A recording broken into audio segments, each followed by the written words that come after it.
আমরা সবাই ফ্যামিলিতে থাকি, তাই ব্যস্ত হওয়াটা খুবই স্বাভাবিক। ভিডিওগুলো যদিও করে রেখেছিলাম, এডিটও করে রেখেছিলাম, তবে ভয়েস ওভারের জন্য ভিডিও পোস্ট করতে পারিনি। আজকের ভিডিওতে তোমাদের সাথে শেয়ার করব সেদিন যে গিয়েছিলাম তারই বাকি অংশটুকু। তবে পুরোটাই শেয়ার করব, কি কি করলাম, কি কি খেলাম, সবকিছু। আমার ভিডিওগুলোতে আমি আমার অ্যাক্টিভিটিসের সাথে সাথে শেয়ার করি আমার লাইফের কিছু গল্প, কিছু এক্সপিরিয়েন্স। তবে যাই শেয়ার করি সবই কিন্তু রিয়েল। কি করে হাজব্যান্ড থেকে দূরে থেকে একা ছেলেকে বড় করে ডক্টর বানালাম, আমি এগুলো তোমাদের সাথে শেয়ার করি যাতে তোমাদেরও কিছু আইডিয়াস আসে। জানি তোমরাও অনেকেই অনেক কিছু জানো, তবে এখানে অনেক ছোট ছোট মায়েরা আছো, যদি তাদের কোনোভাবে আমার কথার থেকে কিছু হেল্প হয় তাই বলি।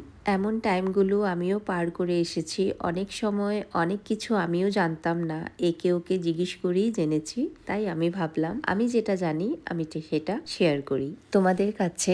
একটা ছোট্ট হাম্বল রিকোয়েস্ট, আমার ছেলে ডক্টর হয়েছে বা আমি যা তোমাদের সাথে শেয়ার করি, দয়া করে এটাকে কখনো কেউ আমার অ্যাটিটিউড বা প্রাউডনেস হিসাবে নিও না।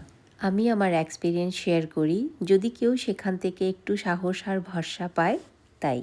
আগের ভিডিওতে আমি বলেছিলাম আয়ুষ ম্যাথসে খুব উইক ছিল, তবে কি করে ম্যাথসটা ওর গ্রিপে আনলো আজ সেই বিষয়ে কথা বলবো। আয়ুষ যখন ক্লাস 6-এ উঠেছে তখন আমি তো স্যারকে পেয়েছিল ম্যাথসের টিউশন টিচার হিসেবে, আর সেটাই ছিল আয়ুষের লাইফের টার্নিং পয়েন্ট। তবে হ্যাঁ, একদিনে কিন্তু কিছুই হয়নি, ডে বাই ডে প্রোগ্রেস করেছে। আয়ুষ আর স্যারের পড়ার মাঝে আমি কখনো ঢুকিনি যখন স্যার স্ট্রিক্ট হতো, কিন্তু হ্যাঁ, যখন আয়ুষ ফাঁকি মারত তখন কিন্তু আমি ঠিক স্যারকে কমপ্লেন করে দিতাম। এমন একদিনও হয়নি যে আয়ুষ হোমওয়ার্ক করেনি আর আমি মিথ্যে বলে আয়ুষকে বাঁচিয়েছি। আয়ুষ যখন ম্যাট্রিক দেবে তখন আয়ুষ আর স্যার ইকুয়ালি কষ্ট করেছে। স্যার ইভেন কি সানডেতে এসেও আয়ুষকে প্র্যাকটিস করাতো।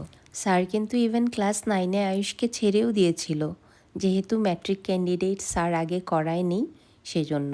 আমরা কিন্তু এতক্ষণে এসে হোটেলে পৌঁছেছি আর বিকেল হয়ে গেছে পৌঁছতে পৌঁছতে, তাই তখন আর ভাত খাইনি। দেবু চাউমিন নিয়ে এসেছিল, সেটাই খেয়েছি।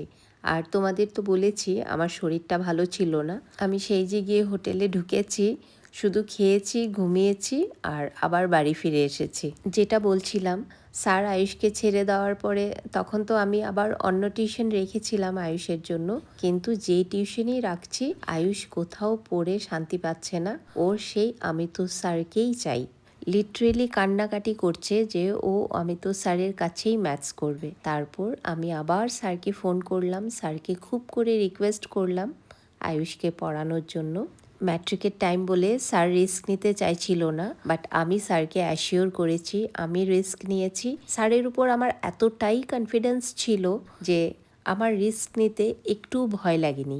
কনফিডেন্স আমার আয়ুষের উপরেও ছিল, কারণ আমি জানতাম ওরা দুজন মিলে একটা ভালো রেজাল্ট আনবেই, বরং স্যারকে ছাড়া আয়ুষ পারবে না। আর ফাইনালি ম্যাট্রিকের সব সাবজেক্টের সাথে সাথে আয়ুষ ম্যাথসেও A+ পেয়েছে। ওদের তো তখন সিজিপিএ সিস্টেম ছিল, পার্সেন্টেজটা না হয় নাই বললাম। ম্যাট্রিকের রেজাল্ট দেওয়ার পরে তখনই আয়ুষ ডিসাইড করে নিল যে ও সায়েন্স নিয়ে পড়বে। আয়ুষের ম্যাথসটা গ্রিপে আনার যেটা টেকনিক স্যার ফলো করেছে সেটা আর কারো দ্বারা সম্ভব না, সেটা একমাত্র স্যারই পারবে। সেটা হলো প্র্যাকটিস। আর স্যার যেই ওয়েতে প্র্যাকটিস করায় সেটা মনে হয় আমরা আর কেউ পারবো না। তোমরা শুনলে হাসবে, আয়ুষ যখন ক্লাস 11-12-এ পড়ে তখনও স্যারকেও বাউন্ড করতো যে এভরি উইকে এসে দেখে যেতে যে আয়ুষ কতটা পড়াশোনা করেছে। আর ভাইও আয়ুষকে এতটাই ভালোবাসতো যে এভরি উইকে এসে দেখে যেত। অ্যাকচুয়ালি আয়ুষ সেই স্যারের থেকে যে প্রেশারটা পেত সেই প্রেশারটা এনজয় করতো। সেদিনও MBBS এর রেজাল্ট দেওয়ার সাথে সাথেই ও আগে স্যারকেই ফোন করে জানিয়েছে। আয়ুষের এই জার্নিতে স্যারের অবদান অনেকটাই, আমরা সেটাই মনে করি।